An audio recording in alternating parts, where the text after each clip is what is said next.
కావలి మండలంలోని రుద్రకోటలో ఇటీవల కలకలం రేపిన రైల్వే ఉద్యోగి ఆర్ఏ నాగరాజు దారుణ హత్య కేసును పోలీసులు ఛేదించారు. కుటుంబ తగాదాలు, ఆస్తి వివాదాల నేపథ్యంలోనే భార్య, కుమారుడు కలిసి ఈ హత్యకు పాల్పడినట్లు కావలి డీఎస్పీ శ్రీధర్ వెల్లడించారు. కావలి మండలంలోని రుద్రకోటలో ఇటీవల కలకలం రేపిన రైల్వే ఉద్యోగి ఆర్ఏ నాగరాజు దారుణ హత్య కేసును పోలీసులు ఛేదించారు.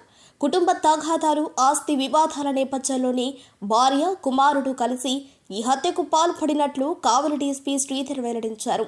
సోమవారం డీఎస్పీ కార్యాలయంలో విలేకరుల సమావేశం నిర్వహించారు. ఈ సందర్భంగా డీఎస్పీ శ్రీధర్ మాట్లాడుతూ, మృతుడు నాగరాజుకు భార్య మాధవికి మధ్య గత 10 ఏళ్లుగా మనస్పర్ధలున్నాయి.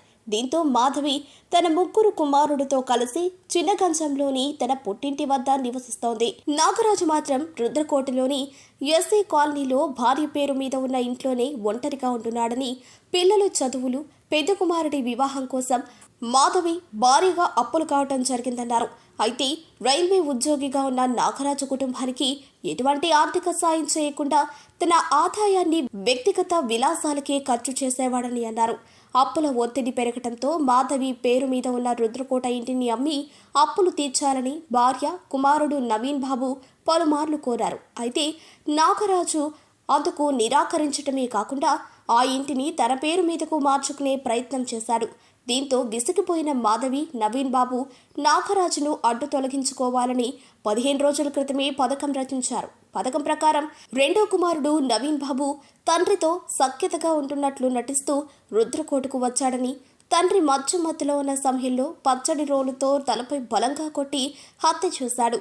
అనంతరం పోలీసులను తప్పుదోవ పట్టించేందుకు మృతదేహంపై మరికొన్ని గాయాలు చేసి అక్కడి నుండి పరారయ్యాడని తెలిపారు. పోలీసుల విచారణలో దొరికిపోతానేమో అన్న భయంతో నిందితులు మాధవి, నవీన్ బాబు ఇద్దరూ వీఆర్ఓ ఎదుట లొంగిపోయారని, విచారణలో తమ నేరాన్ని అంగీకరించారని కావలి డీఎస్పీ శ్రీధర్ తెలిపారు.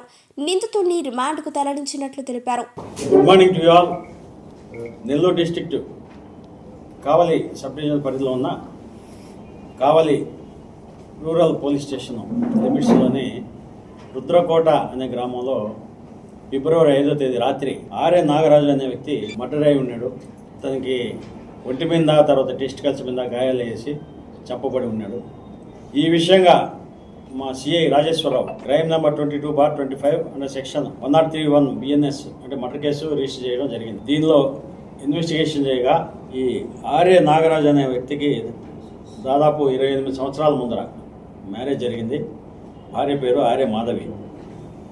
ఇతను మన పెంకుల్ ఫ్యాక్టరీ, కావలి పెంకుల్ ఫ్యాక్టరీ దగ్గర ఉండే రైల్వే గేట్ మ్యాన్గా పనిచేస్తున్నాడు. ఇతను భార్య భర్తలు గొడవల కారణంగా 10 సంవత్సరాలుగా ఇతను దూరంగా విడిగా రుద్రకోటలో ఉంటున్నాడు.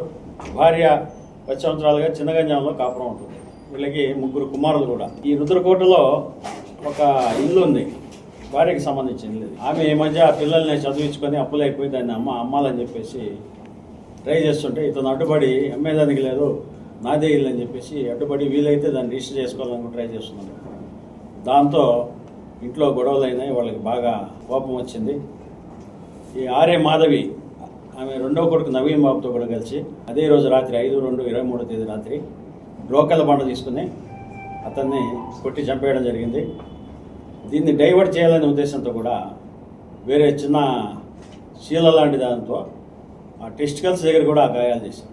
ఎందుకంటే ఇది సెక్సువల్ జెల్సీ అని చెప్పేసి డైవర్ట్ చేయొచ్చు. ఇలా డైవర్ట్ చేసేసి వాళ్ళు పరారీ వెళ్ళిపోయారు. మన ఎస్పీ మేడం ఆదేశాల మేరకు ఇన్వెస్టిగేషన్ 2 టీములుగా ఏర్పాటు చేసి గట్టిగా పకడ్బందీగా ఇన్వెస్టిగేషన్ జరిగింది. ఇన్వెస్టిగేషన్లో ఆర్ఏ నాగరాజు, ఇతన్ని ఆమె వాళ్ళ 2వ కొడుకు ఆర్ఏ నవీన్ బాబు, ఆర్ఏ మాధవి వీళ్ళిద్దరూ కలిసి చంపినట్టుగా తెలిసింది. వీళ్ళు వచ్చేసి 8వ తేదీ నిన్న సాయంత్రం 5:30 గంటలకి వీఆర్ఓ దగ్గర, రుద్రవరం వీఆర్ఓ దగ్గర స్వచ్ఛందంగా లొంగిపోయి వాళ్ళు వీఆర్ఓ ద్వారా మన పోలీస్ స్టేషన్కి వచ్చారు. వాళ్ళ ద్వారా కన్ఫెషన్ స్టేట్మెంట్ అంతా కూడా తీసుకున్నాము. ఏ రకంగా చంపబడింది, సీన్ రీకన్స్ట్రక్షన్ అన్నీ కూడా చేసేసాము. ఇప్పుడు వాళ్ళని అరెస్ట్ చేసి రిమాండ్కి పెడతాం. ఆర్ఏ మాధవి ప్లానింగ్, చంపింది వచ్చేసి ఆర్ఏ నవీన్ బాబు 2వ కొడుకు. ఇతను నెల నెల దాదాపు ₹1,00,000 శాలరీ తీసుకుంటూ ₹10 కూడా ఇంట్లో ఇచ్చేవాళ్ళు కాదు. వాళ్ళు ఏదో కష్టపడి పిల్లల్ని చదివించుకొని ఆయన కష్టపడి ఉండే ఇల్లు అమ్ముకోవాలని చూస్తే ఇతను అడ్డుపడుతుందని మళ్ళీ ఇల్లు అమ్ముకానికి రాని. దాంతో వాళ్ళకి ఈ కక్ష పెరిగి ఈ రకంగా చంపడం జరిగింది. ఇవన్నీ రకరకాలుగా ఇంకా మామూలు అయిపోయింది. మొన్న మామూలుగా భార్య భర్తలు కూడా భర్తని భార్యని భర్త పొడిచినగా